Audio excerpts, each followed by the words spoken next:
آداب ناظرین، آپ تک اردو نیوز میں آپ کا خیر مقدم ہے۔ میں ہوں محمد شاہد احمد توکل۔ پیش ہے آج کی اہم خبریں۔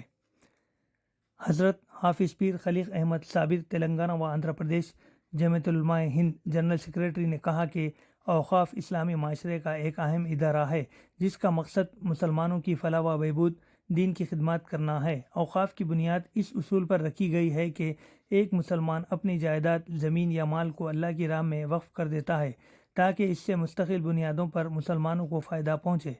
اس جائیداد یا مال کو فروخت کرنا، خریدنا یا کسی اور مقصد کے لیے استعمال کرنا جائز نہیں ہوتا، بلکہ اس کا منافع یا آمدنی مخصوص مقاصد کے لیے استعمال کی جاتی ہے۔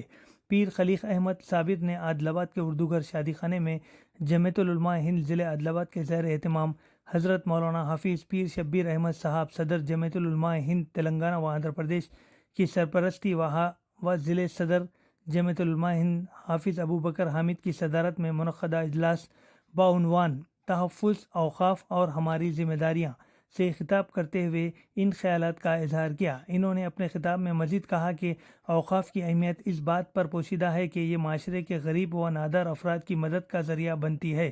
مساجد، مدرسے، یتیم خانے اور ہسپتال جیسے ادارے اوقاف کی مدد سے قائم کیے جاتے ہیں۔ ان کا کہنا تھا کہ مسلمان اس وقت صرف اپنی ضروریات کی تکمیل میں مصروف ہے۔ اب وقت آ گیا ہے مسلمانوں کے جاگنے کا۔ اگر اب بھی ہم نہیں جاگیں گے اور بکھرے ہوئے رہیں گے تو دشمن طاق میں ہے کہ مسلمانوں کی اس ملک سے نمائندگی کو ختم کر دیا جائے اور سیاسی اعتبار سے مسلمانوں کو کمزور کیا جا رہا ہے۔ پیر خلیق احمد صابر نے اوقاف سے متعلق مختلف پہلوؤں پر تفصیلی روشنی ڈالی اور کہا کہ حساس مسائل پر مسلمانوں کو متحد ہونا چاہیے۔ اس موقع پر مفتی الیاس احمد قاسمی نے بھی اجلاس سے مخاطب کرتے ہوئے اوقافی اراضی سے متعلق تفصیلی گفتگو کی۔ مفتی عثمان قاسمی نے بحسن خوبی نظامت کے فرائض انجام دیے، جبکہ مولانا اسلم نہدی نے خطبہ استقبالیہ پیش کیا۔ حضرت حافظ ابو بکر حامد کے شکریہ اور حضرت مولانا عثمان قاسمی صاحب کی دعا پر اجلاس کا اختتام عمل میں آیا۔ اجلاس میں متحدہ ضلع عادل آباد کے علماء، حفاظ و دانشوران کی کثیر تعداد موجود تھی۔ 7 پروگرام حیدرآباد میں، بمبئی میں، بھوپال میں، گجرات میں، دلی میں وقت کے تعلق سے پروگرام کیا۔ جیسے صاحب نے بھی آپ حضرات کے سامنے تذکرہ کیا کہ وقت کی ملکیت اور کوئی آدمی اس کو وقت کرتا ہے تو وہ جائیداد اس نیت سے کرتا ہے کہ قوم کا، ملت کا اس سے کوئی فائدہ ہو، اور جائیداد کو وقف کرتے وقت میں وہ اپنی منشا یعنی پرپس ظاہر کرتا ہے۔ وہ پرپس یہ ہے کہ اس میں ایجوکیشن ہو، تعلیم ہو، زمین میں یا مدرسہ بنے یا مسجد بنے یا یتیم خانہ بنے یا مسلمانوں کی فلاح بہبود کے لیے اور کوئی آدمی اس کو وقف کرتا ہے تو وہ جائیداد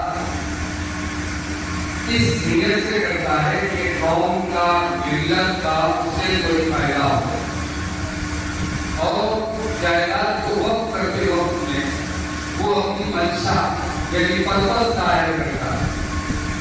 وہ پرپس یہ ہے کہ اس میں ایجوکیشن ہو، تعلیم ہو، زمین یا مدرسہ بنے یا مسجد بنے یا یتیم خانہ بنے یا مسلمانوں کی فلاح بہبود کے لیے کوئی کام ہو، اس کے لیے اس کو وقف کیا جاتا ہے۔ اور وقت کی جائیدادوں کو جیسے مفتی صاحب نے کہا، پہلے 1954 میں محمد احمد قاسمی ایکٹ کے تحت پارلیمنٹ میں پیش کر کے اس بل کو پاس کروایا گیا تھا۔ مسلمانوں کو اس ملک میں ان کی جتنی جائیدادیں ہیں وقف کی، ان جائیدادوں کا یعنی آپ منافع ہو سکے وہ ہمارے بڑے لوگ اس کو وقف کر کے گئے۔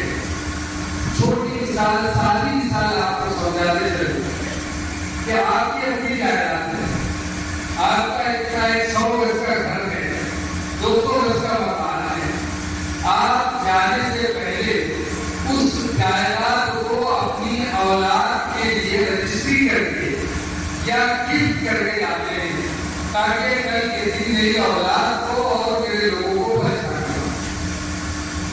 عمر ہو گئی، عمر کا ایک حصہ آ گیا، اس کے بعد وصیت کر دی جاتی کہ فلاں جائیداد کو میں اپنے بچوں کی ملکیت بنا کر چاہتا ہوں تاکہ یہ دنیا سے چلے بھی جائے تو خوف کو بھول گیا.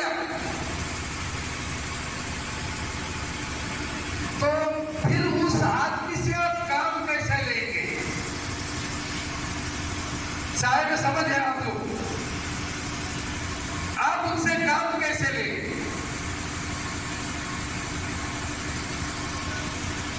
یہ بستی، یہ علاقہ، یہ علاقے میں رہنے والے لوگ روزانہ ایک آدمی کو دیکھ رہے ہیں آتے جاتے ہیں،